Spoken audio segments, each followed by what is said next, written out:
Hello everyone, welcome to Indian polity series. मेरा नाम है मनीष चौधरी और आज की इस पहली वीडियो में मैं आपको एक्सप्लेन करूंगा कि इंडियन पॉलिटी को एक्चुअली हम कवर कैसे करते हैं।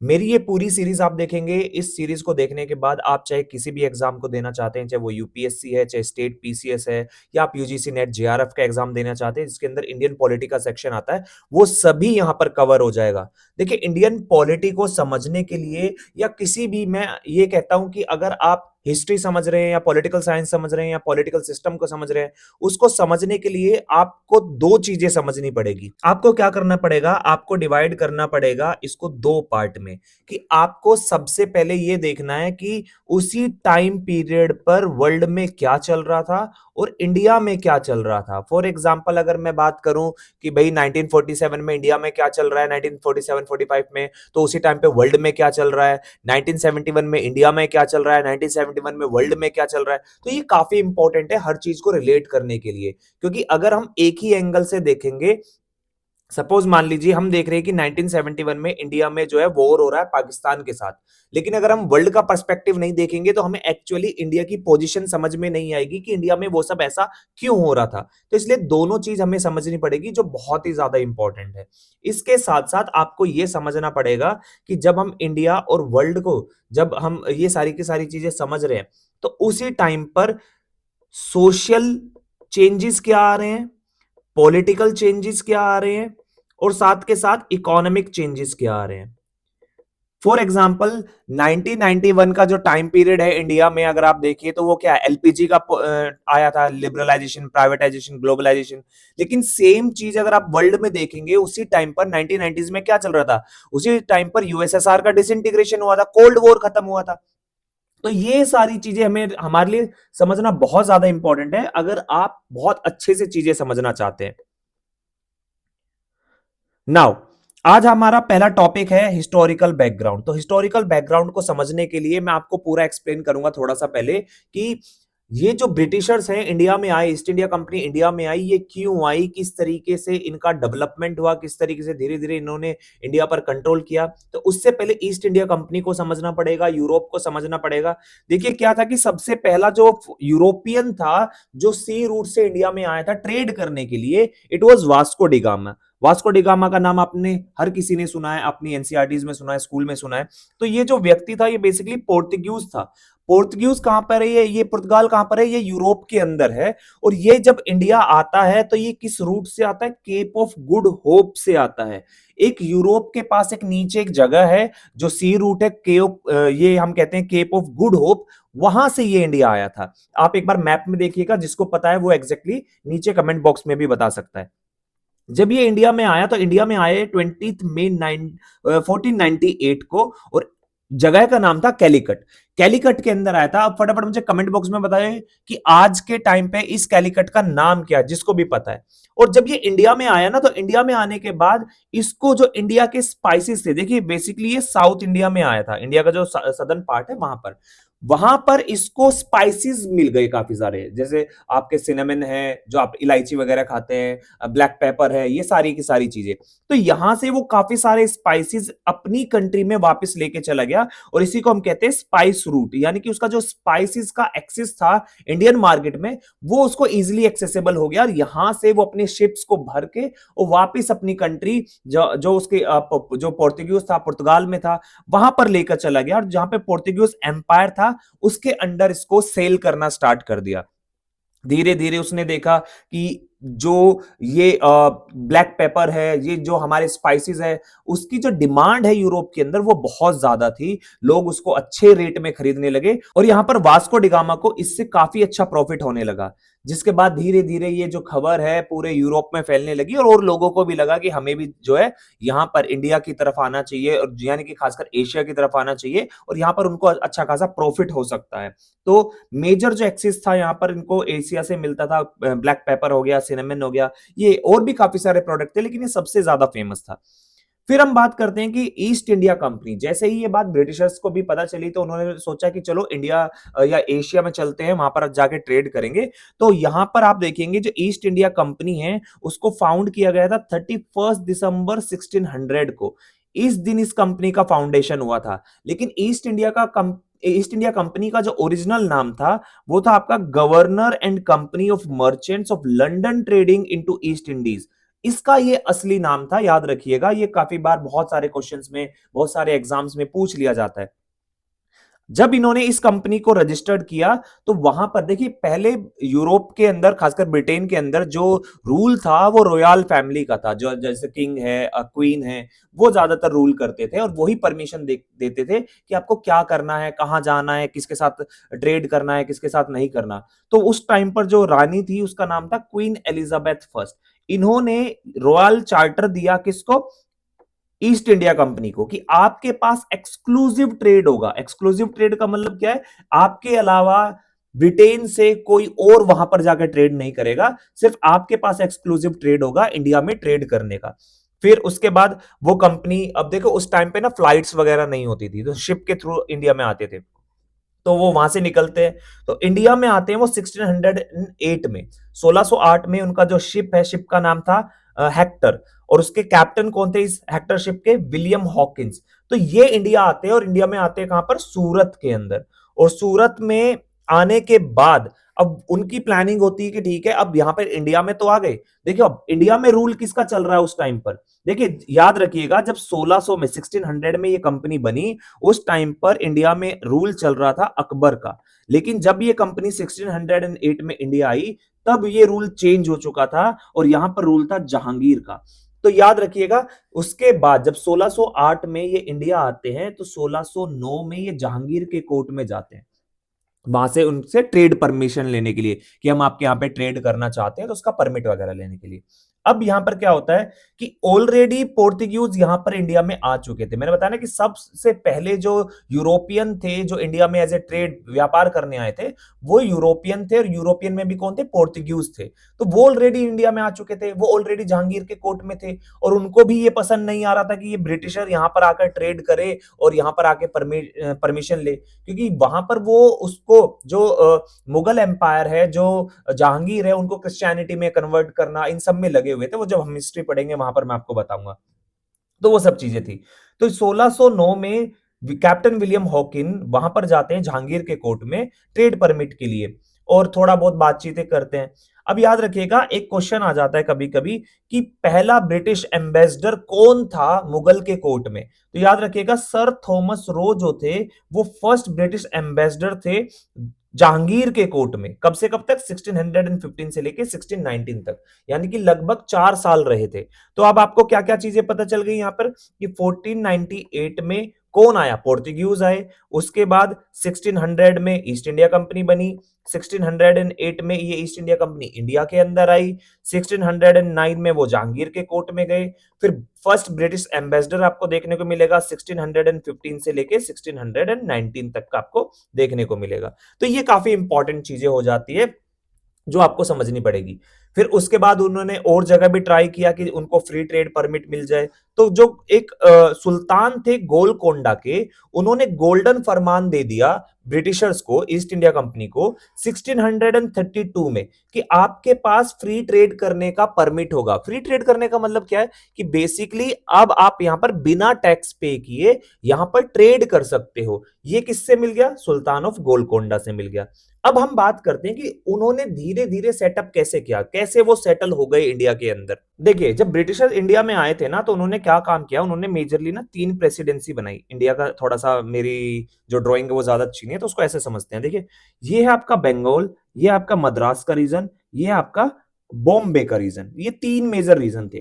तो यहां पर क्या काम करते हैं? ब्रिटिशर्स काफी सारे वॉर करते हैं। आपने काफी सारे वॉर देखे होंगे, जैसे आपने बैटल ऑफ प्लासी देखा होगा, बक्सर देखा होगा, फिर मराठाओं के साथ क्या था, मैसूर वॉर था। तो बहुत सारी चीजें थी। अब यहां पर ब्रिटिशर क्या काम करते हैं? यहां पर मद्रास के अंदर अपनी पहली प्रेसिडेंसी बनाते हैं, मद्रास प्रेसिडेंसी, ठीक है। और इसको presidency of Fort Saint George भी कहते हैं। तो एक सवाल यह आ जाता है कि ब्रिटिशर्स का या इंग्लिश फर्स्ट फोर्ट कौन सा है? तो बहुत सारे लोग ना क्या काम करते हैं, फोर्ट विलियम का नाम लिख देते हैं। तो याद रखिएगा, जो फर्स्ट ब्रिटिश फोर्ट था वो था फोर्ट सेंट जॉर्ज, जो स्टेब्लिश किया था 1652 के आसपास, ठीक है। फिर उसके बाद उन्होंने सेकंड प्रेसिडेंसी बनाई बॉम्बे के अंदर, ठीक है। कब? 1668 के अंदर। अब इससे पहले क्या था कि जब वो इंडिया में आके सेटल हो रहे थे, वॉर कर रहे थे, तो ब्रिटिशर्स आए बाहर से, हमारी ही जमीनों पे कब्जा किया और हमारी ही जमीन पे कब्जा कर कर आपस में उसको गिफ्ट दे रहे थे। फॉर एग्जाम्पल कि यहां पर क्या होता है कि यूरोप के अंदर जो पोर्तुगल एम्पायर है और जो ब्रिटिश एम्पायर है, इनके बीच में मैट्रिमोनियल अलायंस होता है, यानी कि शादी होती है। और यहां पर क्या होता है कि ये डाउरी देते हैं, पोर्तुगीज क्या होता है, डाउरी देते हैं ब्रिटिशर्स को। और डाउरी के अंदर वो क्या काम करते हैं, ये जो बॉम्बे है उसको गिफ्ट कर देते हैं 1661 में ब्रिटिशर्स को। और वहां का जो किंग है, फॉर एग्जाम्पल मान लो किंग है, क्वीन है, अब वो तो इस जमीन का एक्सेस नहीं कर सकते डायरेक्टली, क्योंकि वो इंडिया के अंदर है यहाँ पे। और उनका क्या, कौन है यहाँ पर, ईस्ट इंडिया कंपनी। तो उन्होंने क्या काम किया, ये जो बॉम्बे था वो ईस्ट इंडिया कंपनी को दे दिया कि आप इसको कंट्रोल कीजिए, आप इसको चलाइए और हमें उसका रिवेन्यू दीजिए। ठीक है, तो इस तरीके से उन्होंने क्या काम करा, सेकंड प्रेसिडेंसी बना ली, बॉम्बे प्रेसिडेंसी। ठीक है, नाउ थर्ड प्रेसिडेंसी बनती है आपकी कोलकाता के अंदर। फोर्ट विलियम बनाया जाता है 1700 के अराउंड। इसके जो पहले प्रेसिडेंट बनते हैं वो बनते हैं सर चार्ल्स आयर, याद रखिएगा, पहले प्रेसिडेंट बनते हैं सर चार्ल्स आयर। और ये प्रेसिडेंसी कहां बनती है, कोलकाता के अंदर। बहुत ही ज्यादा इंपॉर्टेंट है। देखिए अभी मैं आगे स्टार्ट करूंगा हिस्टोरिकल बैकग्राउंड पूरा का पूरा, बट उससे पहले मैं ईस्ट इंडिया कंपनी किस तरीके से इंडिया में आई और प्रेसिडेंसी सेटअप की, वो सारी चीजें मैं आपको थोड़ा सा बता रहा हूं, वहां तक लेके जा रहा हूं मैं अभी। जहांगीर के बाद फारूक सियार इंडिया का एम्परर बन जाता है। अब क्या होता है, फारूक सियार की ना तबियत खराब हो जाती है। तो इस तबियत खराब होने के बाद ईस्ट इंडिया कंपनी का एक बहुत अच्छा डॉक्टर होता है जिसको हम कहते हैं William Hamilton. William Hamilton treatment करता है फारूक सियार का, जिसके बाद फारूक सियार की तबियत ठीक हो जाती है और वो खुश हो जाते हैं इस चीज से। तो वो ईस्ट इंडिया कंपनी को एक दस्तक ट्रेड परमिट दे देते हैं। ये जो दस्तक ट्रेड परमिट था, इसका मतलब ये था कि आपके पास परमिशन है ट्रेड करने का विदाउट पेइंग एनी टैक्स, जैसे सुल्तान ऑफ गोलकोंडा ने किया था। ये कब दिया जाता है, 1717 में। कि अब ईस्ट इंडिया कंपनी के पास ये था कि अब वो इंडिया में ट्रेड कर सकते हैं विदाउट पेइंग एनी टैक्स। ठीक है, कहां पर, बंगाल वाला जो रीजन है मेजरली वहां पर। अब यहां पर क्या होता है, वो वहां जाते हैं, ट्रेड करते हैं, सारी की सारी चीजें। अब आता है कहानी में ट्विस्ट। जब फारूक सियार ये ट्रेड परमिट दे देते हैं ईस्ट इंडिया कंपनी को, यानी कि दस्तक ट्रेड परमिट जो है, अब उसके बाद ईस्ट इंडिया कंपनी इसका मिसयूज करना स्टार्ट कर देती है। बेसिकली ये दिया था कि ईस्ट इंडिया कंपनी को बेनिफिट हो सके, लेकिन उन्होंने क्या काम करना स्टार्ट किया, फॉर एग्जांपल मान लीजिए ये ए व्यक्ति है ईस्ट इंडिया कंपनी का। अब इसके पास परमिशन है कि ये अपना जो सामान ले जा रहा है बिना टैक्स पे, बिना टैक्स दिए लेके जा सकता है। लेकिन इसने क्या काम करा, बी व्यक्ति को ये बोला कि अगर तुम मुगल एम्पायर को 100 रुपए देते हो तो हमें 90 रुपए दे दो। ठीक है, तो आपके 10 रुपए बच जाएंगे। तो इस तरीके से इस दस्तक ट्रेड परमिट का यूज करके, मिसयूज करके उन्होंने ये रिवेन्यू ट्रांसफर कर लिया अपनी तरफ। और ये जो 90 रुपए हैं ये भी उनको ट्रांसफर नहीं करने, किसको, ब्रिटिशर्स को ट्रांसफर नहीं करने पड़ेंगे, क्योंकि उनके पास तो फ्री ट्रेड परमिट है। अब इस तरीके से इन्होंने धीरे धीरे जो रिवेन्यू था मुगल्स का, वो अपनी तरफ ट्रांसफर कर लिया और वहां पर मुगल्स को काफी ज्यादा लॉस होने लगा। अब उस टाइम पर बंगाल का जो राजा थे, जो जो बंगाल का नवाब था बेसिकली, उसको ये चीज जैसे पता चली, उसको इस चीज से गुस्सा आ गया। उसने क्या काम किया, जैसे ही ये दस्तक ट्रेड परमिट का वॉयलेशन हुआ, यहां पर उसने बोला कि जितने भी ब्रिटिशर्स हैं इनको यहां से भगाओ। ठीक है, और उनको पकड़ के ले आओ। तो यहां पर उन्होंने क्या काम करा, एक ट्रेजेडी का नाम आता है ब्लैक होल ट्रेजेडी। जितने भी ब्रिटिशर्स उनके हाथ लगे, जो पकड़े गए, उनको एक कमरे में बंद कर दिया और जहां पर उन सभी की दम घुटने से मौत हो गई। इसको हम कहते हैं ब्लैक होल ट्रेजेडी। ये मैं डिटेल में ये सभी जो है आपको हिस्ट्री में समझाऊंगा, अभी बस मैं एक थोड़ा सा ओवरव्यू दे रहा हूं। इसके बाद ब्रिटिशर्स भाग जाते हैं। ब्रिटिशर्स भागने के बाद अब वो वापस आते हैं, ऐसा नहीं होता कि वो प्रिपेयर करके नहीं आते, वो वापस से प्रिपरेशन करके आते हैं। और उसके बाद एक बैटल होता है, बैटल ऑफ प्लासी। ये जो बैटल ऑफ प्लासी है, ये हुआ था आपका 1757 में। ये बहुत इंपॉर्टेंट है, याद रखिएगा, बैटल ऑफ प्लासी।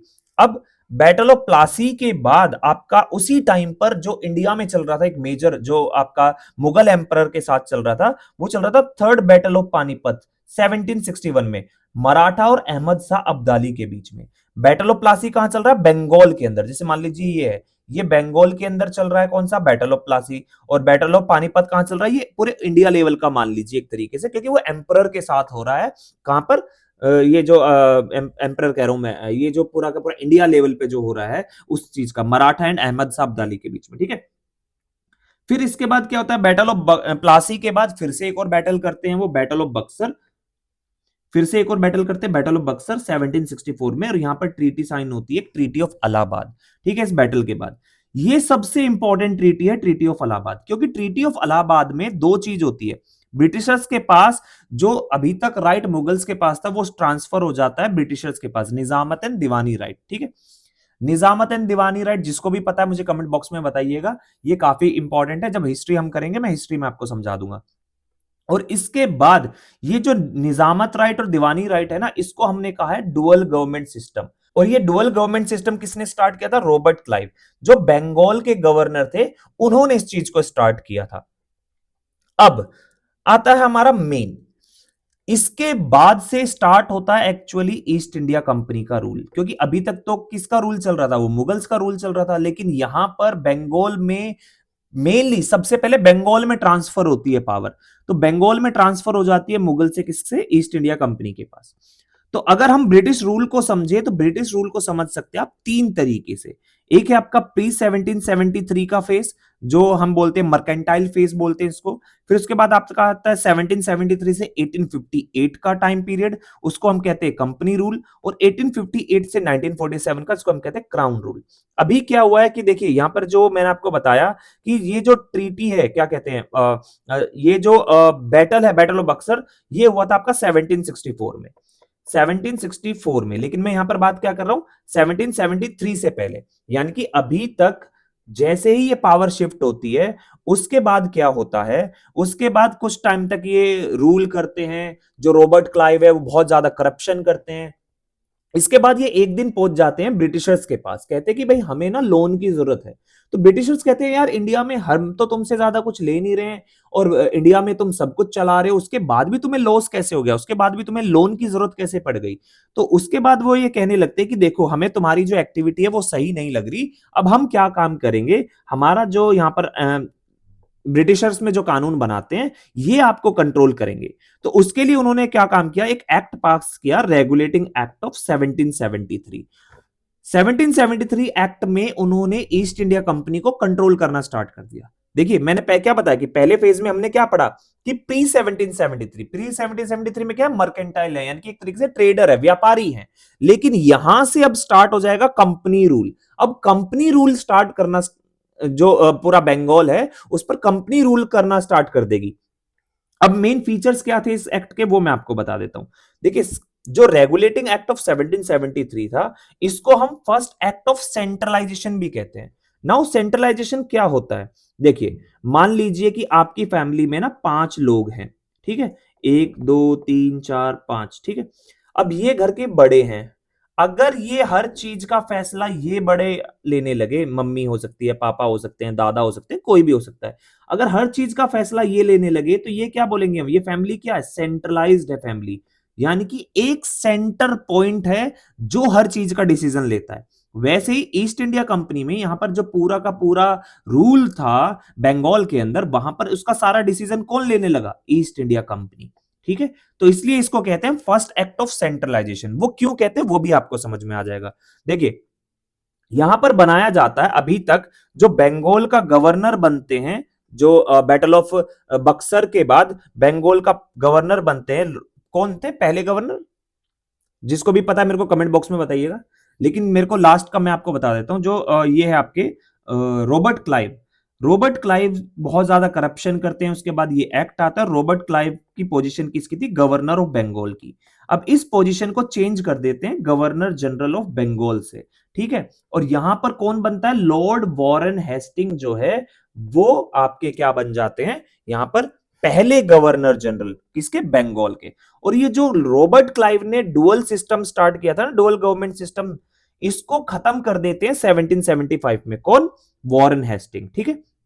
याद रखिएगा क्या था डुअल गवर्नमेंट सिस्टम, निजामत राइट और दीवानी राइट, ठीक है। ये बहुत इंपॉर्टेंट है आपके लिए समझना। अब बात करते हैं हम एक और सबसे बड़े मुद्दे की। अब यहां पर मैंने आपको बताया कि 3 प्रेसिडेंसीज थी, ये मद्रास था, ये बॉम्बे था, ये आपका बंगाल था। अब अभी तक क्या चल रहा था 1773 से पहले, यहां पर ये तीनों प्रेसिडेंसीज इंडिपेंडेंट थी, ठीक है। ये अपने फैसले लेती थी, चाहे वो कानून बनाना हो, चाहे किसी को सजा देना हो, चाहे कुछ भी करना हो, ये अपने फैसले लेती थी और ये अपने फैसले लेती थी। तीनों कोई भी एक दूसरे के काम में इंटरफेयर नहीं करता था।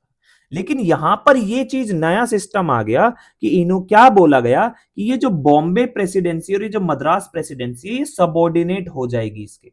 वो कैसे? क्योंकि अभी तक क्या था कि यहां पर भी गवर्नर था, यहां पर भी गवर्नर था, यहां पर भी गवर्नर था।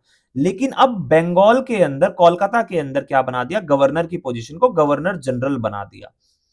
तो ऑब्वियसली अब ये बड़ा हो गया है, तो ये किसको रिपोर्ट करेंगे, इसको, यानी कि मद्रास और बॉम्बे बंगाल को रिपोर्ट करेंगे।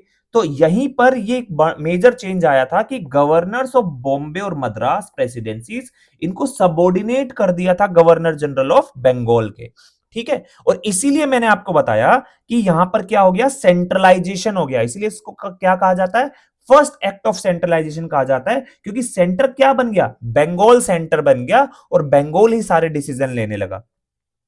अब इससे रिलेटेड मैं आपको एक चीज बता देता हूं, जब आप हिस्ट्री पढ़ेंगे, मॉडर्न हिस्ट्री पढ़ेंगे, तो आपको पता चलेगा कि जब मराठाओं के साथ वॉर होता है, ब्रिटिशर्स का एंग्लो मराठा वॉर हम कहते हैं, तो एक ट्रीटी साइन होती है पहली, ठीक है। तो वो जो ट्रीटी साइन होती है वो किसके द्वारा की जाती है, वो जो बॉम्बे का ये था आपका प्रेसिडेंट था, जो बॉम्बे का गवर्नर था, जो बेसिकली जो प्रेसिडेंसी थी, उनके द्वारा। अब यहां पर ये जो गवर्नर जनरल होता है बंगाल का, वो ये कह देता है कि आपने मेरे से बिना पूछे ये ट्रीटी की है, आप इंडिपेंडेंट फैसला नहीं ले सकते, आपको मुझे रिपोर्ट करना पड़ेगा, इसलिए मैं ये ट्रीटी रिकॉग्नाइज नहीं करूंगा। तो आपको पता चलेगा कि जो ट्रीटी ऑफ सूरत है, ट्रीटी ऑफ सालवाई है, उसमें बहुत ज्यादा कॉन्फ्लिक्ट था। अगेन मैं यहां पे ज्यादा डिटेल में बताना नहीं चाहता, क्योंकि मैं हिस्ट्री में बताऊंगा, ये बहुत लंबी क्लास हो जाएगी।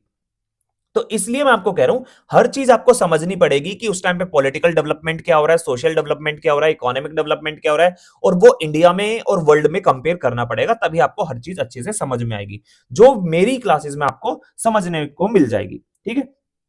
तीसरी चीज उन्होंने एक और चौथी चीज उन्होंने एक और लेके आए, उन्होंने बोला कि एक सुप्रीम कोर्ट बनाएंगे हम कोलकाता में। देखिए अभी तक क्या होता था, फॉर एग्जाम्पल मैं आपको एक थोड़ा सा पीछे लेके जाना चाहूंगा कि मान लीजिए किंग अशोक है, ठीक है, किंग है अशोक। अब ये अशोक जो है ना, इसके पास तीनों पावर है, लेजिस्लेटिव पावर इसके पास है, एग्जीक्यूटिव पावर इसके पास है, जुडिशियरी पावर इसके पास है। यानी कि यही कानून बनाएगा, यही इंप्लीमेंट कराएगा, और उसके लिए सजा भी यही देगा, न्याय भी यही दिलाएगा, ठीक है।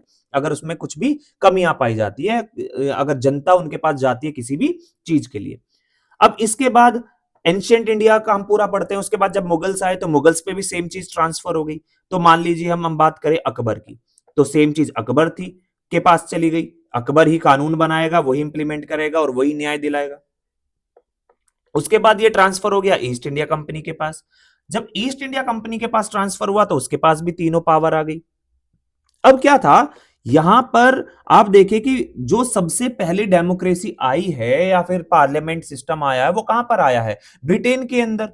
हम वेस्टमिनिस्टर मॉडल की बात करते हैं, तो ब्रिटेन में ये democracy and all this and that, ये सेपरेट करना ऑर्गन्स को, ठीक है। फिर मॉन्टेस्क्यू ने बोला था कि एक ही के पास तीनों नहीं होने चाहिए, ऑर्गन सेपरेट होने चाहिए। तो ये सब थ्योरीज डेवलप हो रही थी। उसके बाद यहां पर क्या होता है कि ये एक नई चीज को लेके आते हैं, ये कहते हैं कि देखिए अभी तक ईस्ट इंडिया कंपनी के पास जो तीनों पावर थी, लेजिस्लेटिव, एग्जीक्यूटिव एंड जुडिशियरी, हम इस जुडिशियरी को सेपरेट कर देंगे। तो उन्होंने ये कर भी दिया, उन्होंने यहां पर एक सुप्रीम कोर्ट स्टेब्लिश किया कोलकाता के अंदर एट फोर्ट विलियम 1774 में, जिसमें टोटल कितने जज थे, 4 जज थे, यानी कि एक चीफ जस्टिस और 3 अदर जजेस, ठीक है। चीफ जस्टिस का नाम क्या था, सर एलिजे इम्पे, ये नाम याद रखिएगा। और यहां पर वो ये क्या कर देते हैं कि एक ये जो जुडिशियरी इसको सेपरेट कर देते हैं, किससे, ईस्ट इंडिया कंपनी से। चलो बहुत अच्छी चीज की। साथ के साथ उन्होंने बोला कि एक कोर्ट ऑफ डायरेक्टर होगा, यानी कि अभी जो ईस्ट इंडिया कंपनी को चला रहा है ना, उसके पूरे के पूरे एग्जीक्यूटिव फंक्शंस एंड ऑल ये जो देख रहा है, तो उसके लिए कोर्ट ऑफ डायरेक्टर होगा। आपने देखा होगा आज के टाइम पे भी जो कंपनीज होती है उनमें बोर्ड ऑफ डायरेक्टर्स होते हैं, वैसे यहां पर क्या होगा, कोर्ट ऑफ डायरेक्टर होगा, ठीक है। चलो बहुत बढ़िया बात है। अब एक और फाइनल चीज इन्होंने ये बोली कि अब कोई भी ईस्ट इंडिया कंपनी का जो भी इंप्लॉय होगा, वो कोई भी प्राइवेट बिजनेस नहीं करेगा। इससे पहले क्या था, फॉर एग्जांपल मान लो कि मैं एक आईएएस ऑफिसर हूं, मैं गवर्नमेंट के अंडर भी जॉब कर रहा हूं, लेकिन अपनी एक कंपनी भी चला रहा हूं, अपना एक बिजनेस भी चला रहा हूं। उन्होंने बोला ऐसा नहीं होगा, आप सिर्फ एक टाइम पर एक ही चीज करेंगे। अगर आप ईस्ट इंडिया कंपनी के एम्प्लॉय हैं तो आप ईस्ट इंडिया कंपनी के साथ ही होंगे, कोई प्राइवेट बिजनेस नहीं कर सकते। साथ के साथ आप किसी भी तरीके की रिश्वत या ब्राइबरी नहीं ले सकते। ये बहुत ही इंपॉर्टेंट चीज लेके आए। अब यहां पर कुछ इश्यूज आते। अब किस तरीके के इश्यूज थे वो, देखिए जैसे मैंने बताया कि आपको कि जुडिशरी को जैसे सेपरेट किया ना, तो क्या अच्छा लगेगा? जो इंसान पहले से इतनी ज्यादा पावर एंजॉय कर रहा था उससे आपने पावर छीन ली, तो क्या उसको अच्छा लगेगा? नहीं। तो यहां पर जो ईस्ट इंडिया कंपनी थी जिसके पास एक तरीके से लेजिस्लेटिव और एग्जीक्यूटिव पावर थी, वो जुडिशरी के साथ कॉन्फ्लिक्ट में आ गई। वो बोलने लगी कि हम करेंगे, ये बोलने लगे हम करेंगे। तो इस तरीके से इसमें बहुत ज्यादा डिस्प्यूट हो रहा था। तो उसके लिए ब्रिटिशर्स ने क्या काम किया, ईस्ट इंडिया कंपनी ने ब्रिटेन ने क्या काम किया, उन्होंने एक एक्ट लेके आए, एक्ट ऑफ सेटलमेंट 1781। यहां पर उन्होंने ये बोला कि ये जो जुडिशियरी होगी ना, ये बिल्कुल अलग होगी, उसमें एग्जीक्यूटिव का कोई भी रोल नहीं है। तो ये जो बहुत ज्यादा कॉन्फ्लिक्ट हो रहा था ना कि कौन किस मैटर को देख सकता है, कौन किस मैटर को नहीं, यहां पर उन्होंने इसको अच्छे से डिफाइन कर दिया क्लियरली।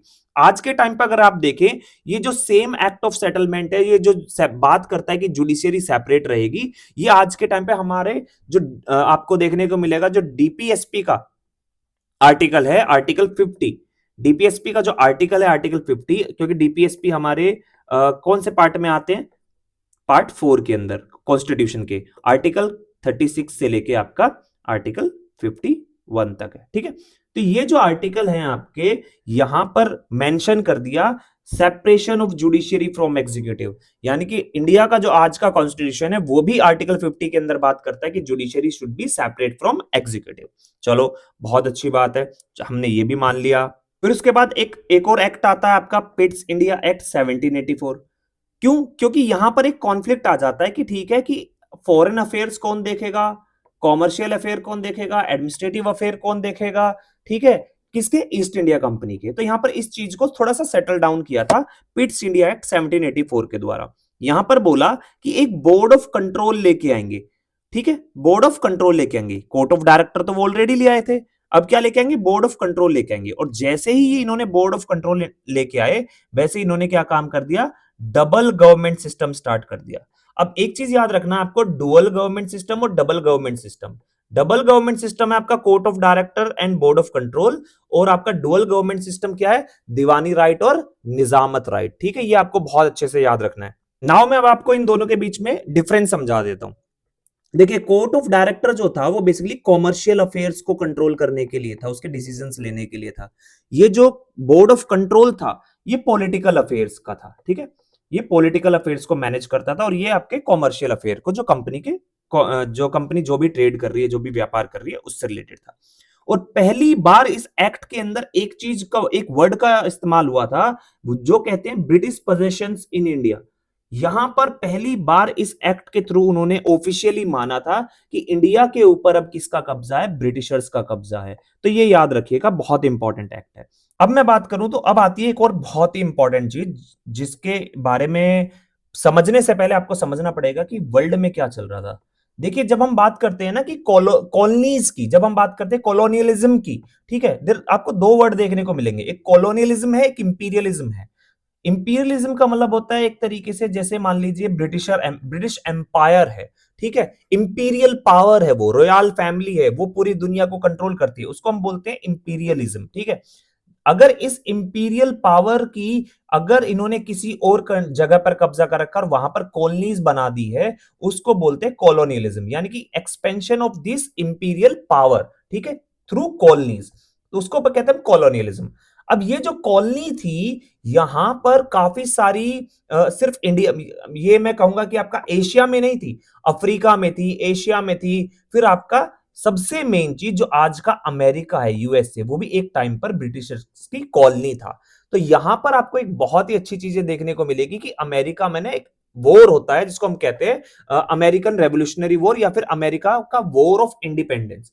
ये जो वॉर था आपका 1975 से लेके आपका ये 1975 कह रहा हूं, ये आपका 1775 से लेके आपका 1783 तक चला।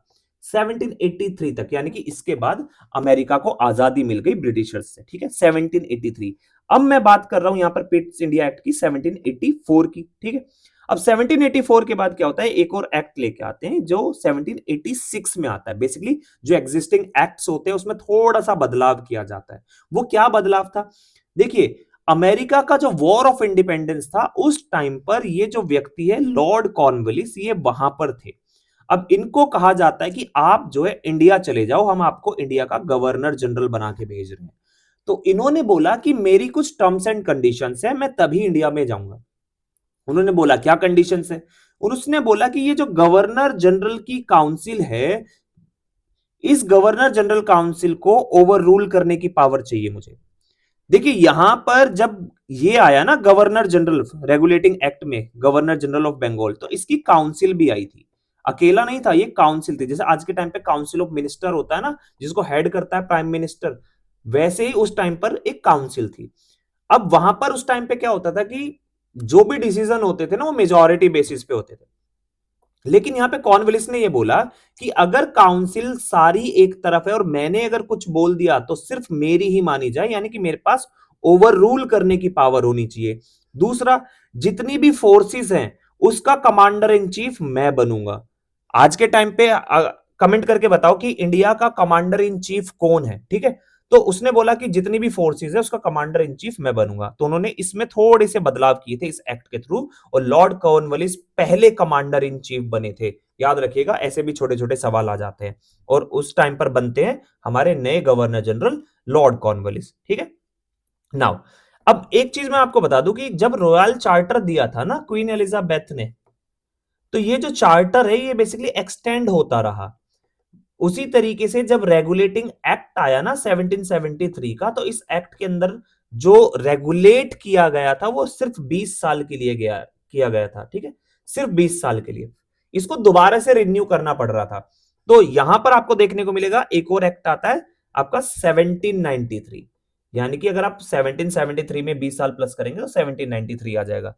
1793 में इसको एक्सटेंड किया जाता है फॉर द फर्दर 20 साल के लिए, यानी कि ईस्ट इंडिया कंपनी की जो कॉमर्शियल मोनोपोली है इंडिया के अंदर वो फिर से 20 साल के लिए बढ़ा दी गई, क्योंकि जब ईस्ट इंडिया कंपनी बनी थी तो उनको ऑलरेडी ट्रेड मोनोपोली दी गई थी।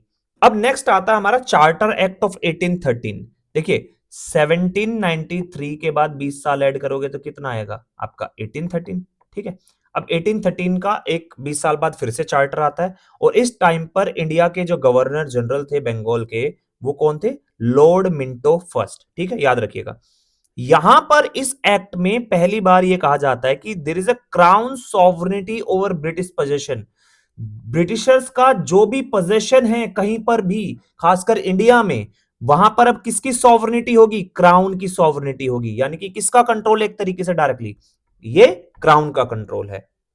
चलो ठीक है, लेकिन यहां पर वो एक चीज लेके आते हैं, उन्होंने बोला कि हम ना इंडिया में 1 लाख फॉर एजुकेशन का एक फंड एलोकेट करते हैं। इंडिया में एजुकेशन को इंप्रूव करने के लिए उन्होंने बोला कि हम 1 लाख रुपया देंगे।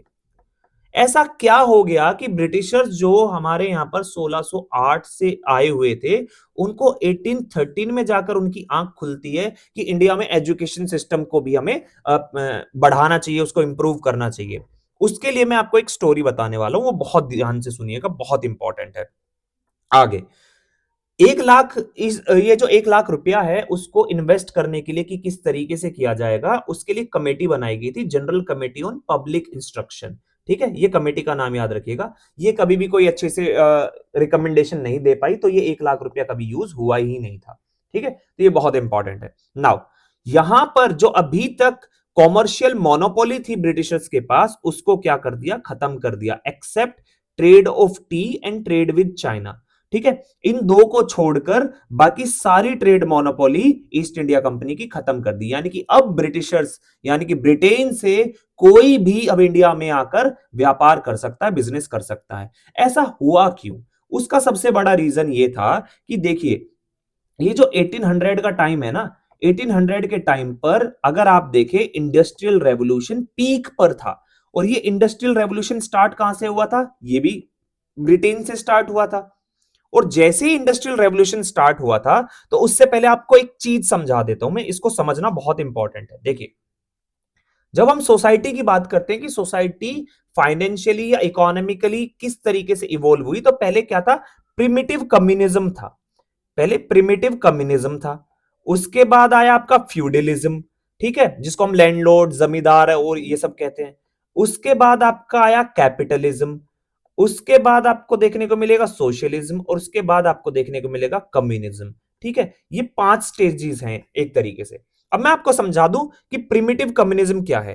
फॉर एग्जांपल, पहले ट्राइब होती थी, छोटे छोटे से एरिया होते थे, 10 लोग, 20 लोग, 30 लोग साथ में घूमते थे, इधर उधर हंटिंग कर रहे हैं, गैदरिंग कर रहे हैं, फिर सेटल हुए, फिर उसके बाद इधर उधर मतलब जाने लगे, कभी कहीं रह रहे हैं, कभी कहीं रह रहे हैं। इंडिया में आपने खासकर बंजारे देखे होंगे राजस्थान के, वो भी इस तरीके से मूव करते रहते हैं। तो यहां पर क्या होता था कि यहां पर किसी की भी प्राइवेट प्रॉपर्टी नहीं होती थी, सब आपस में मिल बांट कर रहते थे। इसको हम कहते थे प्रिमिटिव कम्युनिज्म। अगर मान लो एक कम्युनिटी के अंदर 20 लोग हैं, उसमें से एक व्यक्ति कमा कर लाया, तो वो सब में बंटता था। इस तरीके से प्रिमिटिव कम्युनिज्म का वो था।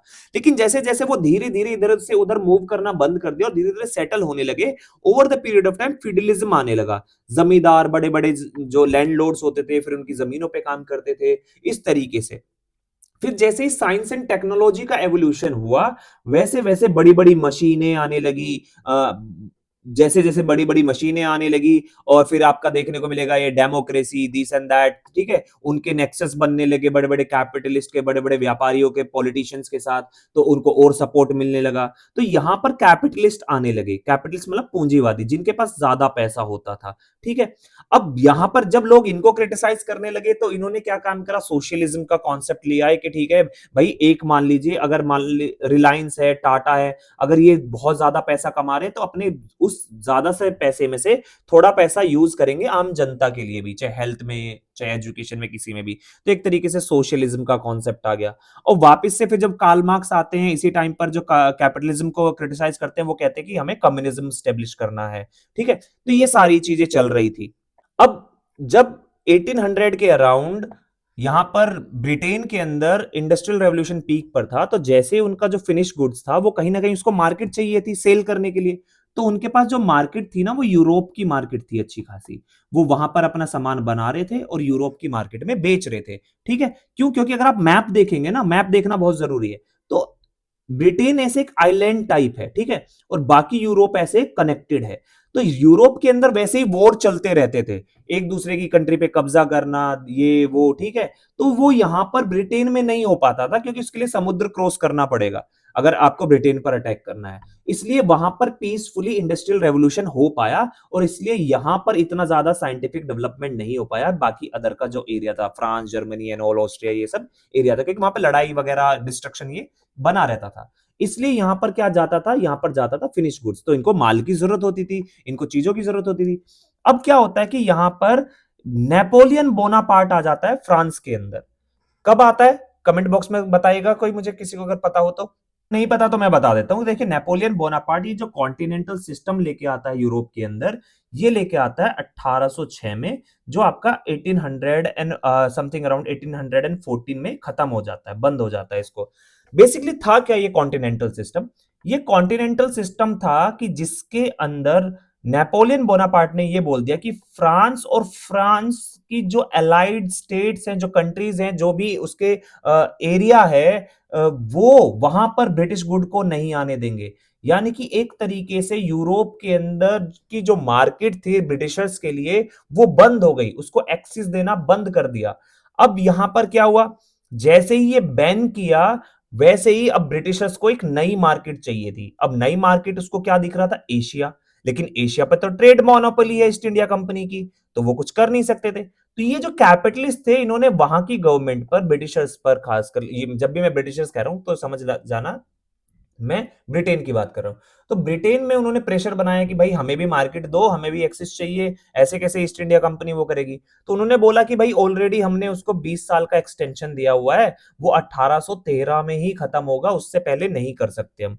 तो यहां पर जैसे ही 1813 का टाइम आता है, वैसे ही वो क्या काम करते हैं, ये जो ट्रेड मोनोपोली है इसको खत्म कर देते हैं, ताकि और भी लोग आ सके।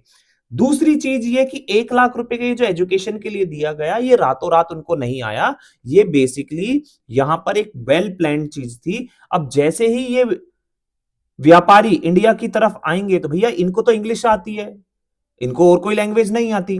तो इनको लगा कि अब हमें थोड़ी सी एजुकेटेड लेबर चाहिएगी अपने काम के लिए, तो उन्होंने बोला कि हम जो है 1 लाख रुपया एजुकेशन के लिए देंगे ताकि एजुकेशन सिस्टम को मॉडर्नाइज कर सके। मॉडर्नाइज इंडिया के लिए नहीं करना था उन्हें, अपने खुद के बेनिफिट के लिए करना था। तो ये चीज आप याद रखेंगे।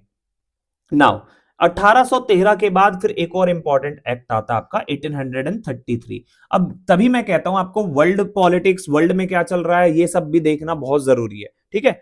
तो चार्टर एक्ट 1833 आता है, क्योंकि फिर से 20 साल बाद आप देखिए 1813 में अगर आप 20 प्लस करेंगे तो क्या आएगा 33, ठीक है। इस एक्ट का दूसरा नाम है सेंट हेलेना एक्ट, याद रखिएगा सेंट हेलेना एक्ट। और इस टाइम पर इंडिया में कौन थे? William Bentinck as a governor general of Bengal. अब इसको कहा जाता last act of centralisation. First act कौन सा था? 1773 रेगुलेटिंग एक्ट। इसको कहते हैं लास्ट एक्ट ऑफ सेंट्रलाइजेशन। क्यों? क्योंकि ये जो गवर्नर जनरल ऑफ बंगाल था ना, इसको हमने क्या बोल दिया? इसको हमने बना दिया गवर्नर जनरल ऑफ इंडिया। यानी कि अभी तक ये यहां पर था, अब ये पूरे इंडिया का हो गया। तो आपको याद रखना है कि पहला गवर्नर जनरल ऑफ इंडिया कौन था? Lord William Bentinck. अब इसके पास सारी पावर आ गई, सभी सिविल मिलिट्री कंट्रोल इंडिया का जितना भी था, जैसे आज राष्ट्रपति के पास है वैसे इसके पास आ गया, ठीक है।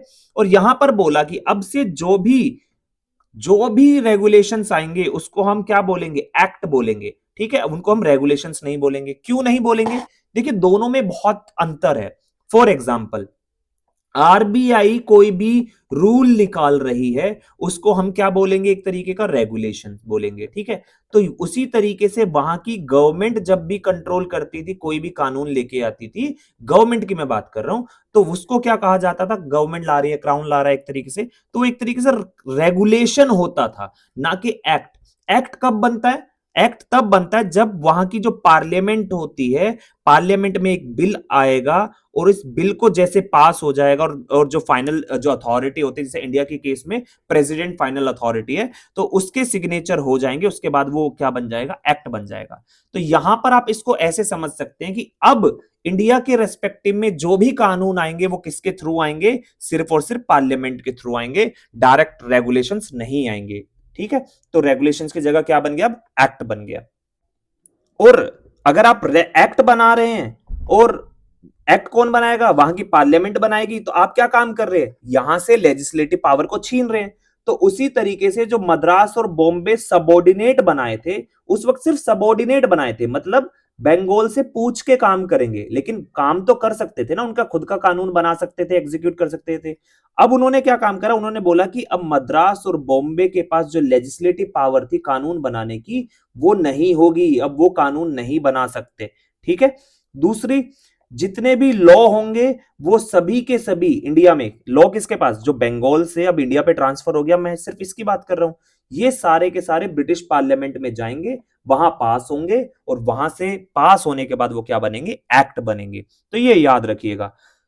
और जैसे ही यहां पर ये सारे के सारा चेंजेस लेके आए, उन्होंने बोला कि आज से, अब यानी कि 1833 से जो ईस्ट इंडिया कंपनी थी, अब वो सिर्फ क्या रह गई? एक जो जो कॉमर्शियल बॉडी थी, अब वो क्या रह गई? Administrative body. यानी कि अब ईस्ट इंडिया कंपनी कोई भी व्यापार नहीं करेगी, ठीक है। वो क्या करेगी? एडमिनिस्ट्रेटिव वर्क करेगी, ठीक है। एडमिनिस्ट्रेशन करेगी किसका? पूरे के पूरे ब्रिटिश रूल का इंडिया के अंदर, ठीक है, जो धीरे धीरे ब्यूरोक्रेसी में कन्वर्ट हुआ है, ठीक है। अब यहां पर क्या कहते हैं? यहां पर ये कहते हैं कि अब जो गवर्नर जनरल की काउंसिल होगी ना, governor general of India lord William Bentinck, उसमें लॉर्ड मैकॉले को as a law member, fourth member add किया गया, ठीक है। याद रखिएगा पहले कितने मेंबर थे? 3 मेंबर थे, वैसे फोर्थ मेंबर यहां पर इसको लॉर्ड मैकॉले को ऐड कर दिया गया। लॉर्ड मैकॉले का नाम बहुत इंपॉर्टेंट है, क्योंकि इन्होंने बहुत सारे चेंजेस, बहुत सारे लॉज और बहुत सारे ऐसे चीजें लेके आए थे इंडिया में, जो आपको वहां पर जब हम मॉडर्न हिस्ट्री पढ़ेंगे वहां पर आपको पता चलेगी। साथ के साथ इन्होंने ये बोला कि अब इंडिया में जो ब्यूरोक्रेसी का एग्जाम होता है या ब्यूरोक्रेसी को अपॉइंट किया जाता है, उसमें इंडियंस का भी पार्टिसिपेशन होगा, और वो भी एक ओपन कंपटीशन के थ्रू। उससे पहले क्या होता था? इंडियंस को सिर्फ छोटी छोटी जो पोस्ट होती थी उन पर रखते थे, लेकिन जो ऑफिसर लेवल पे होते थे वो सब ब्रिटिशर्स होते थे। अब यहां पर डिमांड हो रही थी कि नहीं नहीं भाई, हाँ ऐसा नहीं चलेगा, इंडियंस भी होने चाहिए। तो यहां पर इन्होंने ये बोला कि ऐसा होगा, लेकिन ये कभी इफेक्टिव नहीं हुआ, ये लागू नहीं हुआ, ये याद रखिएगा। तो इसलिए ये अगर आप इसको ना भी समझे तो चल जाएगा, क्योंकि कंफ्यूज हो जाते हैं जब एग्जाम में आता है। एक और सबसे इंपॉर्टेंट चीज इन्होंने क्या काम की, स्लेवरी को एबॉलिश कर दिया। इन्होंने क्या काम कर दिया, जो स्लेवरी थी उसको अबॉलिश कर दिया, उसकी जगह पर क्या लेके आई, इंडेंचर्ड लेबर, यानी कि बॉन्डेड लेबर वॉज इंस्टीट्यूटेड। ठीक है, बॉन्डेड लेबर आज के टाइम पे आप देखो किसी भी कंपनी में जाओ तो आप एक तरीके के बॉन्डेड लेबर ही हो। आप एक कॉन्ट्रैक्ट साइन करोगे, इतनी सैलरी मिलेगी, ये होगा वो होगा, वो आप एक तरीके के बॉन्डेड लेबर हो गए। तो इस तरीके का सिस्टम जो है वो यहां पर इंट्रोड्यूस किया गया था। अब इससे भी क्वेश्चन आ चुके हैं मेंस के अंदर, वो आप एक बार देख लीजिएगा। बाकी हम आगे जब और भी सारी चीजें करेंगे वहां पर मैं आपको एक्सप्लेन कर दूंगा। अब 1833 के बाद नेक्स्ट एक्ट आता है आपका 1853 का, बहुत इंपॉर्टेंट है। इस टाइम पे लॉर्ड डलहौजी जो थे वो गवर्नर जनरल ऑफ इंडिया थे। अब यहां पर क्या होता है ये देख समझो। मैंने क्या बताया था कि ईस्ट इंडिया कंपनी के पास पहले तीन पावर थी, legislative, executive and judiciary. Judiciary separate हो गई आपकी 1773 में। अब ईस्ट इंडिया कंपनी के पास लेजिस्लेटिव रह गई थी और एग्जीक्यूटिव रह गई थी। यहां पर पहली बार लेजिस्लेटिव को भी सेपरेट कर दिया। तो याद रखिएगा, separated legislative and executive function of the governor generals council. और ये जो लेजिस्लेटिव बॉडी है इसका नाम क्या रखा गया, इसका नाम रखा गया इंडियन सेंट्रल लेजिस्लेटिव काउंसिल। ठीक है, 1853 के अंदर इंडियन सेंट्रल लेजिस्लेटिव काउंसिल। और बोला गया कि हम जो है ओपन कंपटीशन लेके आएंगे सिविल सर्विसेज के लिए, और इंडियंस भी अप्लाई कर सकते हैं। और उस वक्त जो पहले इंडियन सिविल सर्वेंट बने थे उनका नाम है सत्येंद्र नाथ टैगोर, 1863। ठीक है, अब कंफ्यूज मत होना, कभी कभी ना यूपीएससी की वेबसाइट पर आपको 1864 मिल जाएगा। 1863 और 1864 में डिफरेंस क्या है, जैसे अभी आप यूपीएससी का एग्जाम दीजिए 2026 में, जब आपका रिजल्ट आएगा तो रिजल्ट आएगा सीएससी 2026 के नाम से, लेकिन आपका जो बैच बनेगा, क्योंकि आप 2027 में ज्वाइन करेंगे तो आपका बैच बनेगा 2027 का। तो वैसे ही जो 1863 है वो है रिजल्ट का ईयर, लेकिन 1864 कौन सा है, वो बैच का ईयर है, जिस साल उन्होंने ज्वाइन किया था। ठीक है, तो इससे कंफ्यूज मत होना। अब सत्येंद्रनाथ टैगोर ही क्यों बने, ये एक सवाल आता है। तो अगर आप इसको क्रिटिकली समझने की कोशिश करें, और कोई क्यों नहीं बना, देखिए सत्येंद्रनाथ टैगोर बेसिकली, आप देखिए जितने भी मोस्टली बंगालीज थे ना, रविंद्रनाथ टैगोर, सत्येंद्रनाथ टैगोर, ये ना लिटरेचर में बहुत ज्यादा इन्वॉल्व रहते थे, बहुत ज्यादा लिटरेचर पढ़ते थे। अब लिटरेचर क्यों मैं आपको बता रहा हूं, क्योंकि ये जो सिलेबस था ना सिविल सर्विसेज का, उसमें लिटरेचर का पार्ट सबसे ज्यादा था। ठीक है, और इनका सबसे बड़ा एडवांटेज ये लिटरेचर ही रहा है, ताकि ये, और इसी कारण से ये एग्जाम को क्वालिफाई कर पाए। ठीक है, वो थोड़ा सा देख लेना, ये मैं एक एक्स्ट्रा नॉलेज आपको दे रहा हूं in terms of awareness and all. ठीक है, और पहली बार लोकल रिप्रेजेंटेशन की बात की गई इंडियन सेंट्रल लेजिस्लेटिव काउंसिल में, यानी कि जो लेजिस्लेटिव काउंसिल को सेपरेट किया गया है, लेजिस्लेटिव बॉडी को, यहां पर बोला गया कि इसके अंदर हम इंडियंस को भी पार्टिसिपेशन देंगे। ओके, नाउ अब आता है आपका सबसे मेजर, देखिए जब हम हिस्ट्री समझेंगे तो आपको पता चलेगा एक रिवोल्ट होता है 1857 का। ठीक है, मेरठ म्यूटिनी के नाम से। अब 1857 की ये रिवोल्ट होने के बाद यहां पर ब्रिटिशर्स को ये पता चल जाता है कि भैया जिस तरीके से हम रूल चला रहे हैं ना इंडिया में, ऐसे काम नहीं चलेगा, इस तरीके से तो हम बहुत जल्दी इंडिया को खो देंगे। तो हमें अपने स्ट्रक्चर में, एडमिनिस्ट्रेटिव स्ट्रक्चर में काफी सारे बदलाव करने पड़ेंगे। तो उसके लिए वो एक नया कानून पास करते हैं, गवर्नमेंट ऑफ इंडिया एक्ट 1858। और इस टाइम पर जो गवर्नर जनरल ऑफ इंडिया थे वो थे कैनिंग, और इसकी पोजीशन को चेंज कर देते हैं, ये कह देते हैं कि वाइसरॉय ऑफ इंडिया। अब गवर्नर जनरल की पोजीशन चेंज हो जाती है गवर्नर जनरल ऑफ इंडिया से वाइसरॉय ऑफ इंडिया पे, और कौन बनते हैं, लॉर्ड कैनिंग पहले वाइसरॉय बनते हैं। यहां पर ये कहते हैं कि जो गवर्नमेंट ऑफ इंडिया एक्ट होगा, इसको हमने कहा है act for the good government of India. अब इंडिया के अंदर हम एक अच्छी सरकार लेके आएंगे, यानी कि इन्होंने ये एक तरीके से मान लिया कि इंडिया में इससे पहले अच्छी सरकारें नहीं थी, एक तरीके से अच्छे से एडमिनिस्ट्रेशन नहीं चल रहा था। ओके, और यहां पर ये जो कंपनी रूल था, कंपनी रूल को खत्म कर दिया। मैंने आपको स्टार्टिंग में ही बताया था कि हम पढ़ेंगे प्री 1773 का, फिर उसके बाद हम पढ़ेंगे 1773 से 1858 का, फिर 1858 से 1947 का। अब यहां पे ये थर्ड फेज स्टार्ट हो जाएगा। ठीक है, तो यहां पर ईस्ट इंडिया कंपनी का रूल जो है वो खत्म हो गया। ओके, चलो बहुत अच्छी बात है। अब सबसे बड़ी चीज क्या करते हैं, ये जो सिस्टम था डबल गवर्नमेंट का, कौन सा डबल गवर्नमेंट, जो बोर्ड ऑफ कंट्रोल और कोर्ट ऑफ डायरेक्टर वाला जो था, उसको खत्म कर देते हैं और उसकी जगह पर ये पावर शिफ्ट कर देते हैं किसके पास, secretary of state for India के पास। ठीक है, जो सेक्रेटरी ऑफ स्टेट है, अब वो पूरे के पूरे जो पॉलिटिकल अफेयर्स वगैरह था, जो इंटरनेशनल लेवल पे या ये सब चीजें, वो सब देखता था। ठीक है, और secretary of state for India, but उसके पास एक काउंसिल होगी, कितने, 15 मेंबर की काउंसिल होगी, और उसको इंडिया में भी सू किया जा सकता था और ब्रिटेन के अंदर भी, यानी कि उसमें इंडिया में भी केस चल सकता था और ब्रिटेन के अंदर भी। और पहले सेक्रेटरी ऑफ स्टेट का क्या नाम है, एडवर्ड स्टैनली, याद रखिएगा, इंडिया में जो पहले ब्रिटिशर्स के सेक्रेटरी ऑफ स्टेट थे वो थे एडवर्ड स्टैनली। ओके, अब यहां पर ये चेंज लेके आते हैं थोड़ा सा। उसके बाद अब ये धीरे धीरे धीरे धीरे क्या काम करते हैं, रिप्रेजेंटेशन देना एंड ऑल, ये सब चीजें स्टार्ट करते हैं। इसके बाद अब वो एक एक्ट लेके आते हैं, इंडियन काउंसिल एक्ट 1861। अब ये काउंसिल एक्ट कौन सी की बात कर रहा हूं मैं, जो Indian central legislative council act है। ठीक है, यानी कि उसके अंदर इंप्रूवमेंट कर रहे हैं, उसके अंदर बदलाव कर रहे हैं इसके थ्रू। इसको कहा जाता है फर्स्ट एक्ट ऑफ डिसेंट्रलाइजेशन। ठीक है, फर्स्ट एक्ट ऑफ डिसेंट्रलाइजेशन। पहले क्या कर रहे थे, हर चीज को एक सेंटर से कनेक्ट कर रहे थे, अब क्या काम कर रहे हैं, उनको वापस से पावर देंगे, अब जो सेंटर है उसको थोड़ा सा वीक कर देंगे। कैसे, जो लेजिस्लेटिव पावर छीन ली थी मद्रास और बॉम्बे की, उसको वापस से दे दी, अब वो फिर से कानून बना सकते हैं, रिस्टोर कर दी। ठीक है, 3 इंडियंस को अपॉइंट किया गया था लेजिस्लेटिव काउंसिल में, राजा ऑफ बनारस, महाराजा ऑफ पटियाला और सर दिनकर राव। ठीक है, इनको पार्टिसिपेशन दिया, क्योंकि मैंने बताया था ना कि जैसे 1853 में उन्होंने बोला था कि हम इंडियन को पार्टिसिपेशन देंगे। और यहां पर वो लेके आते हैं पोर्टफोलियो सिस्टम। ठीक है, क्या लेके आते हैं, पोर्टफोलियो सिस्टम। अब ये पोर्टफोलियो सिस्टम क्या होता है, देखिए, पोर्टफोलियो सिस्टम होता है कि फॉर एग्जांपल मैं बोलूं कि भाई आपका पोर्टफोलियो क्या, आप बोलोगे भैया मेरे पास इस कंपनी के इतने शेयर है, इस कंपनी के इतने शेयर है, इस कंपनी के इतने शेयर है, ये आपका पोर्टफोलियो हो गया इन टर्म्स ऑफ शेयर। मैं आपको बोलूं कि आपके पास कितनी गाड़ी है, कौन कौन सी गाड़ी, आप बोलोगे ये गाड़ी है, ये गाड़ी है, ये गाड़ी है, ये गाड़ी है, तो मैं बोलूंगा ये आपका गाड़ियों का पोर्टफोलियो होगा। तो वैसे ही पॉलिटिकल सिस्टम में क्या होता है, गवर्नमेंट में क्या होता है, आपके पास क्या काम एलोकेट हुआ है, कौन कौन सा काम आपके पास करने को है, वो आपका पोर्टफोलियो होता है। मान लीजिए मैं कल को मिनिस्टर बन जाता हूं और सरकार मेरे को बोले कि आपको फॉरेन मिनिस्ट्री देखनी है, फाइनेंस मिनिस्ट्री देखनी है और एजुकेशन मिनिस्ट्री देखनी है, तो मेरे पोर्टफोलियो में 3 मिनिस्ट्री है, ये मेरा पोर्टफोलियो है। ठीक है, तो यहां पर ये पोर्टफोलियो सिस्टम इंट्रोड्यूस हो जाता है कि वर्क एलोकेट करना स्टार्ट कर देते हैं कि किस मिनिस्टर के पास, किस व्यक्ति के पास क्या काम होगा। सबसे इंपॉर्टेंट चीज, ऑर्डिनेंस पावर लेके आते हैं। अब क्या होता है, जब ये लेजिस्लेटिव काउंसिल आएगी ना, मान लीजिए जब ये लेजिस्लेटिव काउंसिल नहीं होगी फंक्शन में, उस टाइम पर कानून की जरूरत पड़ी तो क्या करेंगे, कैसे काम चलाएंगे, तो उसके लिए उन्होंने बोला कि वाइस रॉय को हम क्या काम करेंगे, ऑर्डिनेंस की पावर दे देंगे। ये जो ऑर्डिनेंस की पावर होती है ना, इक्विवेलेंट टू द लॉ होती है, जो एक्ट होता है एक्चुअल उसके बराबर। लेकिन ऑर्डिनेंस की पावर कितनी होगी, लाइफ कितनी होगी, 6 महीने।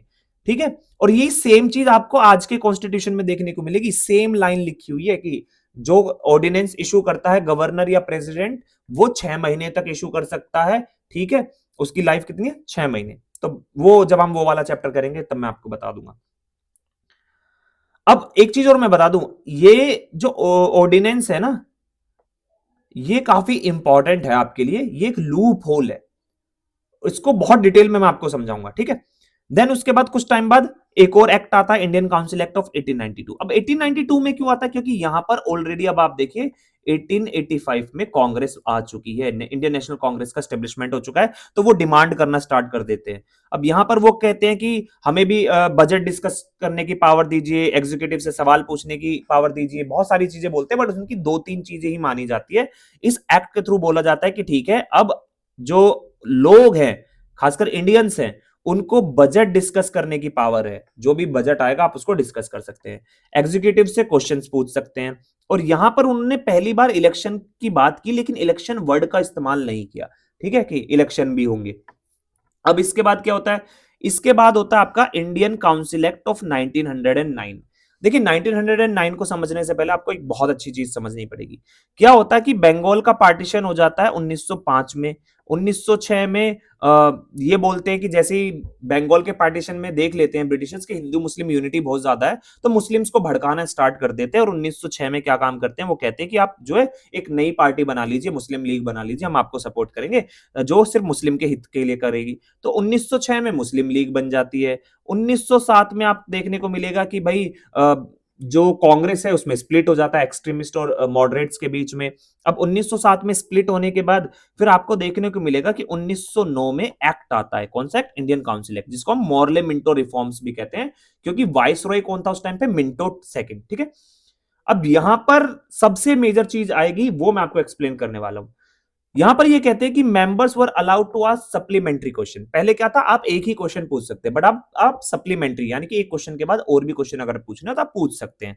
ठीक है, आप बजट पे रेजोल्यूशन भी मूव कर सकते हैं। चलो, ये भी बहुत अच्छी बात है।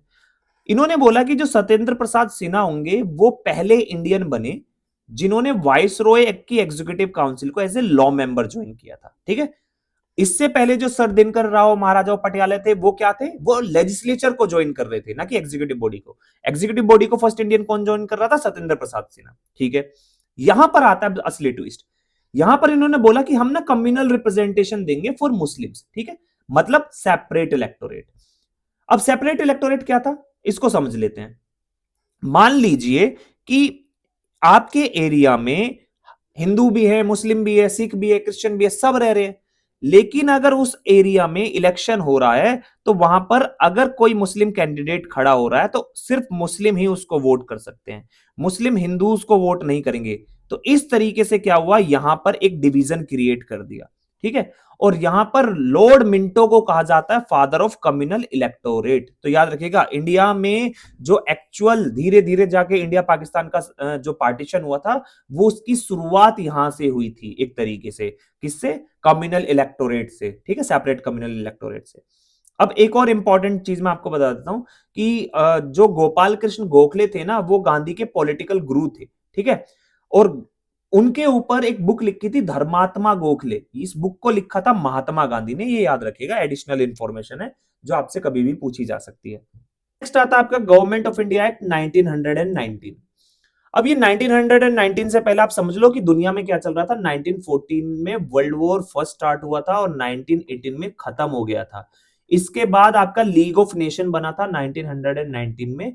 ठीक है, लीग ऑफ नेशन बना था, बहुत इंपॉर्टेंट चीज है। दूसरा, रशिया के अंदर रशियन रेवोल्यूशन हुआ था 1917 में, यानी कि वहां पर एक तरीके से जो रिजीम है उसको बदल दिया गया था। और 1922 के अराउंड जो आपका यूएसएसआर बना था।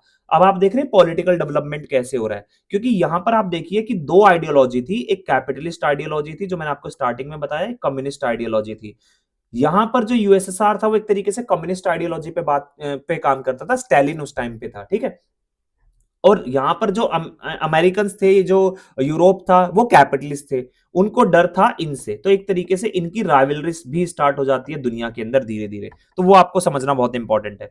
तो यहां पर क्या होता है कि गवर्नमेंट ऑफ इंडिया एक्ट 1919 आता है। इसको हम मॉन्टेक चैम्सफोर्ड रिफॉर्म भी कहते हैं। चैम्सफोर्ड जो था उस टाइम पे वाइस रॉय ऑफ इंडिया था। इन्होंने बोला कि हम क्या एक रेस्पॉन्सिबल गवर्नमेंट लेके आएंगे। ठीक है, इन्होंने बोला हम रेस्पॉन्सिबल गवर्नमेंट लेके आएंगे। रेस्पॉन्सिबल गवर्नमेंट कैसे आएगी? इन्होंने बोला कि अब हम ना एक गवर्नमेंट जो लेके आएंगे उसमें प्रोविंसेस की भी गवर्नमेंट होगी। ठीक है, प्रोविंसेस की भी गवर्नमेंट होगी। अब हम क्या काम करेंगे यहां पर सब्जेक्ट लिस्ट को डिवाइड कर देंगे, यानी कि प्रोविंसेस किन चीजों पे कानून बना सकता है और आपका सेंटर किस चीज पे कानून बना सकता है। तो इसके लिए एक प्रोविजन लेके आए, डायरकी प्रोविजन। ठीक है, डायरकी कहां पर? प्रोविंसेस के अंदर। डायरकी क्या था? डायरकी के अंदर दो टर्म थे, एक ट्रांसफर और एक रिजर्व। का मतलब यह था कि ये कुछ चीजों पे गवर्नर भी कानून बना सकता है, जिसकी गवर्नमेंट तो बनाएगी बनाएगी, बट वहां पर गवर्नर भी बना सकता है। रिजर्व का मतलब क्या था? वहां पर गवर्नर और उसकी काउंसिल कानून बनाएगी। ठीक है, सिर्फ गवर्नर ही कानून बना सकता है। समझ में आ गया? अब इसका एग्जाम्पल समझो। फॉर एग्जाम्पल, ये मोदी गवर्नमेंट है। ठीक है, यहां पर ये यूपी में गवर्नर है। देखो, यहां प्रेसिडेंट है, फिर मोदी जी आ गए इसके नीचे। अब यहां पे स्टेट में चले जाओ, गवर्नर है, फिर योगी जी आ गए। अब मोदी जी ये कह दे या फिर प्रेसिडेंट ये कह दे कि ठीक है, आप क्या काम करें, हम अलग कानून बनाएंगे, आप अलग कानून बनाएंगे। लेकिन कुछ चीजें ऐसी होगी जो सिर्फ गवर्नर बना सकता है और कुछ चीजें ऐसी होगी जिसमें आप दोनों कानून बना सकते हैं। तो जिसमें सिर्फ गवर्नर बना सकता है उसमें तो योगी जी कुछ कर नहीं सकते।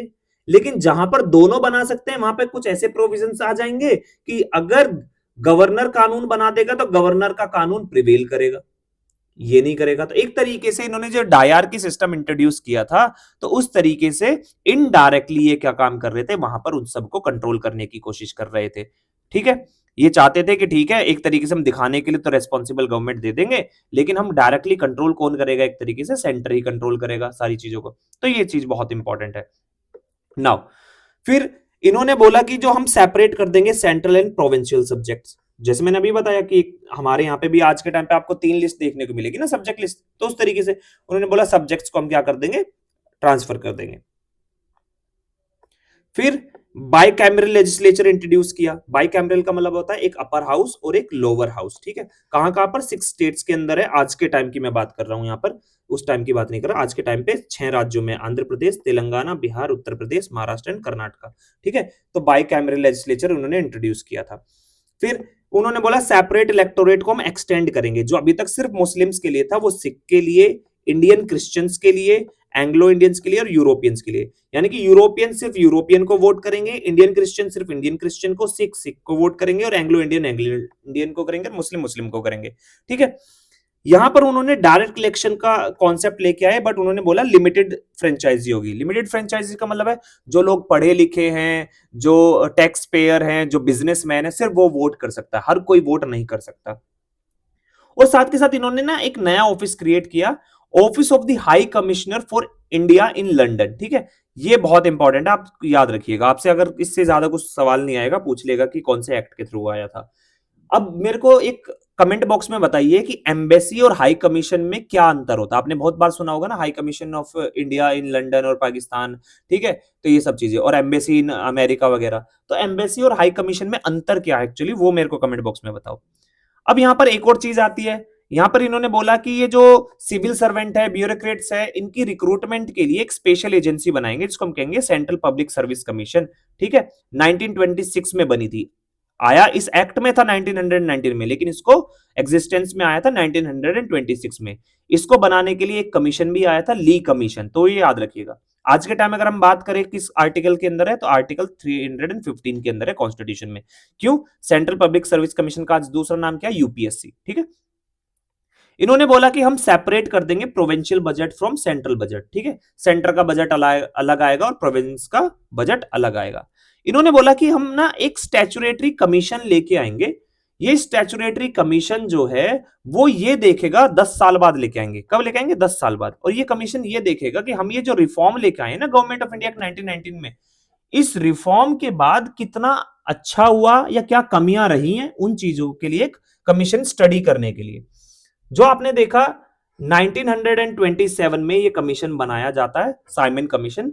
7 मेंबर्स होते हैं, जो इंडिया में आता है 1928 में। ठीक है, ये बहुत इंपॉर्टेंट है। देखो उन्होंने बोला 10 साल बाद, यानी कि 1929 में आना था ये कमीशन, लेकिन ये तो बहुत पहले बना दिया, इंडिया में भी बहुत पहले आ गया ये कमीशन। ठीक है, बट यहां पर इसके लिए बहुत ज्यादा इन्होंने प्रोटेस्ट किया था कि इस कमीशन को हम लागू नहीं होने देंगे, इस कमीशन को नहीं आने देंगे। अगेन हम वो हिस्ट्री में पढ़ेंगे। ओके, अब इसके बाद इंपॉर्टेंट चीज आती है आपकी गवर्नमेंट ऑफ इंडिया एक्ट 1935। ठीक है, गवर्नमेंट ऑफ इंडिया एक्ट 1935 को हम इस नाम से भी कह सकते हैं, प्रिंसिपल ऑफ कॉन्स्टिट्यूशनल ऑटोक्रेसी। ठीक है, प्रिंसिपल ऑफ कॉन्स्टिट्यूशनल ऑटोक्रेसी इसका दूसरा नाम है, किसका, गवर्नमेंट ऑफ इंडिया 1935 का। इस टाइम पर जो वाइसरॉय थे वो थे विलिंगडन। ठीक है, याद रखिएगा। अब यहां पर क्या काम करते हैं, ये 3 लिस्ट लेके आते हैं, federal list, provincial list and concurrent list. यानी कि जो सब्जेक्ट लिस्ट है उसको चेंज कर देते हैं। फेडरल लिस्ट का मतलब ये क्या है, जिसमें फेडरेशन कानून बना सकता है। प्रोविंशियल लिस्ट का मतलब जहां पे सिर्फ प्रोविंसेस बना सकता है। कॉन्करेंट का मतलब जहां पे ये दोनों कानून बना सकते हैं। इन्होंने बोला प्रोविंशियल ऑटोनॉमी देंगे। कैसे देंगे प्रोविंशियल ऑटोनॉमी, इन्होंने बोला हम डायरकी हटा देंगे। ठीक है, डायरकी हटा देंगे तो प्रोविंसेस को ऑटोनॉमी मिल जाएगी, अब वो अपने काम कर सकते हैं विदाउट एनी इंटरफेरेंस। ओके, बहुत अच्छी चीज है। अब एक चीज याद रखना, इस एक्ट के अंदर कभी भी written constitution of India mention नहीं किया गया था कि हम इंडिया का एक रिटन कॉन्स्टिट्यूशन होगा, ऐसा कोई प्रोविजन लेके आएंगे, ऐसा कुछ मेंशन नहीं था। बट उसकी जगह पर क्या मेंशन था, उन्होंने बोला कि हम ना एक ऑल इंडिया फेडरेशन बनाएंगे। ठीक है, हम एक ऑल इंडिया फेडरेशन बनाएंगे जो प्रोविंसेस और प्रिंसली स्टेट्स को कंबाइन करके होगा। लेकिन प्रिंसली स्टेट्स के पास अपनी खुद की मर्जी होगी कि वो ज्वाइन करना चाहते हैं या नहीं करना चाहते, ठीक है। और ये इस वजह से कभी भी एग्जिस्टेंस में आया ही नहीं, ठीक है। बट बात तो की गई थी ना, सवाल आ जाता है, बात तो की गई थी।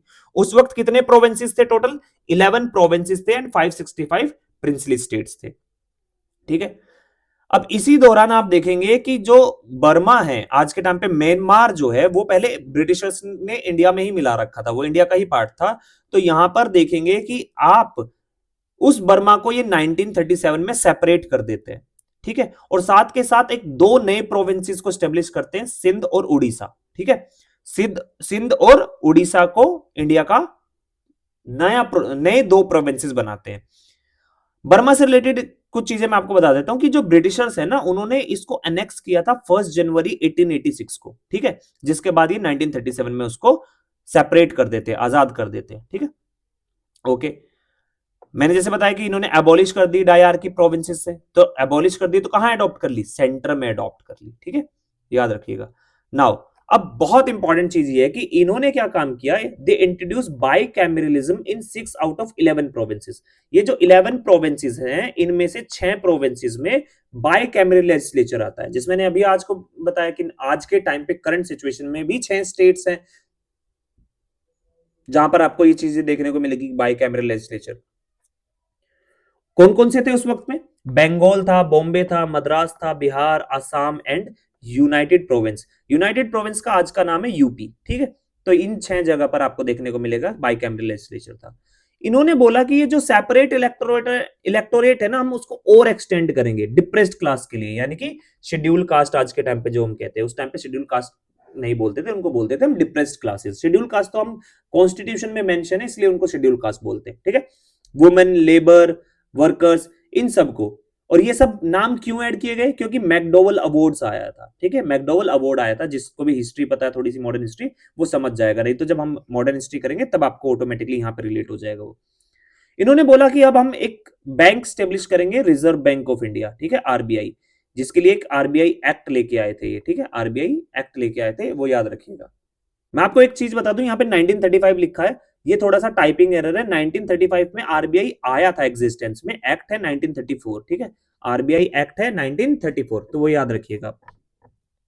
इन्होंने बोला कि एक फेडरल पब्लिक सर्विस कमीशन होगा, एक प्रोविंशियल पब्लिक सर्विस कमीशन होगा, एक जॉइंट पब्लिक सर्विस कमीशन होगा, ठीक है। 3 पब्लिक सर्विस कमीशन जो ब्यूरोक्रेट्स को रिक्रूट करेंगे। फिर इन्होंने बोला एक फेडरल कोर्ट बनाएंगे हम 1935 में, ठीक है, जो स्टेब्लिश होता है 1937 में, और इसके चीफ जस्टिस बनते हैं सर मॉरिस गोयर, ठीक है। इनका बहुत बड़ा नाम है डीयू, जो बच्चे डीयू में पढ़ते हैं उनको पता होगा, जिसको भी जो भी पता है कमेंट बॉक्स में जरूर बताइएगा ताकि अदर लोगों को भी पता चल जाए, ठीक है। गोयर हॉल भी है एक डीयू के अंदर, बहुत फेमस है, ठीक है। यहां पर जो पोजीशन थी ना सेक्रेटरी ऑफ स्टेट की बनाई गई थी, इसको एबॉलिश कर देते हैं, ठीक है। कब सेक्रेटरी ऑफ स्टेट कब आया था, ये भी मुझे फटाफट अभी कमेंट बॉक्स में बताओ कि कब आया था सेक्रेटरी ऑफ स्टेट। और इसकी जगह पर, बेसिकली इसकी जगह पर कह रहा हूं, ये जो स्टेब्लिश किया गया था, ये मैं यही बता देता हूं, गवर्नमेंट ऑफ इंडिया 1858 के अंदर इसको स्टेब्लिश किया गया था। अब यहां पर एक और चीज लेके आते हैं कि रेजिडुअरी पावर, जो गवर्नर जनरल होगा या वाइसरॉय होगा, उसके पास क्या होगी? रेजिडुअरी पावर होगी। रेजिडुअरी पावर का मतलब क्या होता है? देखिए, मान लीजिए कि गवर्नमेंट ने बोल दिया कि प्रोविंसेस ए चीजों पे कानून बनाएगा, सेंटर बी चीजों पे कानून बनाएगा, और दोनों के दोनों मिलकर सी चीजों पे कानून बना सकते हैं। लेकिन कोई ऐसी चीज हो सकती है जो इन तीनों में मेंशन ना हो, ठीक है। अगर कोई भी चीज इन तीनों में मेंशन नहीं है, उसको क्या बोलते हैं? रेजिडुअरी, ठीक है। तो वो उन चीजों पे कानून बनाने की पावर किसके पास होगी? सेंटर के पास। तो इसको बोलते हैं रेजिडुअरी पावर, ठीक है। तो याद रखिएगा, जो चीजें हमने स्टेट को या प्रोविंसेस को नहीं दी और बच जाती है, वो सारी की सारी किसके पास चली जाएगी? ऑटोमेटिकली सेंटर के पास। तो ये रेजिडुअरी पावर किसके पास थी? गवर्नर जनरल और वाइसरॉय। आज के टाइम पे किसके पास है? पार्लियामेंट के पास, ठीक है। रेजिडुअरी पावर किसके पास है आज के टाइम पे? पार्लियामेंट के पास। और ये जो एक्ट आता है, ये इलेक्शन की बात करता है, ठीक है। मैंने बताया आपको, ये जैसे इलेक्शन की बात करता है तो ये कहता है कि हम इलेक्शन कराएंगे। तो 1937 में इलेक्शंस होते हैं 11 प्रोविंसेस में, जहां पर कांग्रेस सरकार बनाती है डायरेक्ट, फुल मेजोरिटी से। आप देखेंगे 8 राज्यों में कांग्रेस सरकार बनाती है, और बाकी में भी धीरे धीरे अलायंस वगैरह के थ्रू बना लेती है। मुस्लिम लीग एक भी जगह पर सरकार नहीं बना पाती, ठीक है, मुस्लिम लीग एक भी जगह पर 1937 के जो इलेक्शन होते हैं उसमें सरकार नहीं बना पाती। उसके बाद फिर आप देखेंगे कि 1939 में वर्ल्ड वॉर सेकंड स्टार्ट हो जाता है और 1945 तक चलता है। और 1945 के बाद फिर इलेक्शन होते हैं, आपको देखने को मिलेगा कि 1946 के अराउंड इलेक्शन होते हैं, और यहाँ पर 1946 में जो इलेक्शन होते हैं उसके बाद एक इंतरिम गवर्नमेंट बनती है। ठीक है, और जो इंतरिम गवर्नमेंट के मेंबर्स होते हैं वो बेसिकली वाइसरॉय एग्जीक्यूटिव काउंसिल के मेंबर्स थे। वाइसरॉय कंटिन्यू करता है to be the head of the council, but Jawaharlal Nehru was designated as the vice president of the council. और बाद में जब आजादी मिल जाती है तो फिर जवाहरलाल नेहरू बन जाते हैं देश के पहले प्राइम मिनिस्टर। देखिए, बहुत सारा पॉलिटी का पार्ट ना जब तक आप मॉडर्न हिस्ट्री नहीं पढ़ेंगे उससे रिलेट नहीं होगा, और जब तक उससे रिलेट नहीं होगा तो आप इसको और अच्छे से नहीं समझ पाएंगे। आप इंटरनेशनल रिलेशन, वर्ल्ड पॉलिटिक्स, ठीक है, वर्ल्ड हिस्ट्री, इंडियन हिस्ट्री, ये सब जब आप धीरे धीरे कमांड ले लेंगे तो आपको हर चीज इतनी स्मूथ हो जाएगी, आपको खुद नहीं पता चलेगा। तो मेरी जितनी भी वीडियोस है जरूर देखिएगा, मैं आपको सारी चीजें ऐसे लिंक करा दूंगा कि आपका स्ट्रॉन्ग होल्ड इतना बन जाएगा कि किसी भी एग्जाम में, बहुत सारे ऐसे एग्जाम आएंगे कि बिना पढ़े आप उनको क्वालिफाई कर पाएंगे, क्योंकि आपका जो फाउंडेशन है वो स्ट्रांगली बिल्ड कर दूंगा मैं। ओके, सो आज के लिए इतना ही। अब हम नेक्स्ट वीडियो करेंगे जो हमारा नेक्स्ट टॉपिक होगा उसके ऊपर। तो इसमें आपको कोई भी डाउट है तो कमेंट बॉक्स में बताइएगा, मैं आपको सभी चीजें जो है कमेंट में वहां पे रिप्लाई करके एक्सप्लेन कर दूंगा। अगर कोई भी चीज मैं बाय मिस्टेक थोड़ा सा इधर से उधर बोल दिया हो तो उसको एरर समझ लीजिएगा, करेक्ट कर लीजिएगा, कमेंट बॉक्स में नीचे बता दीजिएगा, बाकी ताकि बाकी अदर लोगों को भी करेक्ट हो जाए। क्योंकि मोस्टली चीजें जो मैंने बोली है उसमें शायद एरर ना हो, बट अगर हो फिर भी, क्योंकि ह्यूमन है, एरर कर ही देते हैं, तो वो आप ध्यान रखिएगा। तो आज के लिए इतना ही, थैंक यू।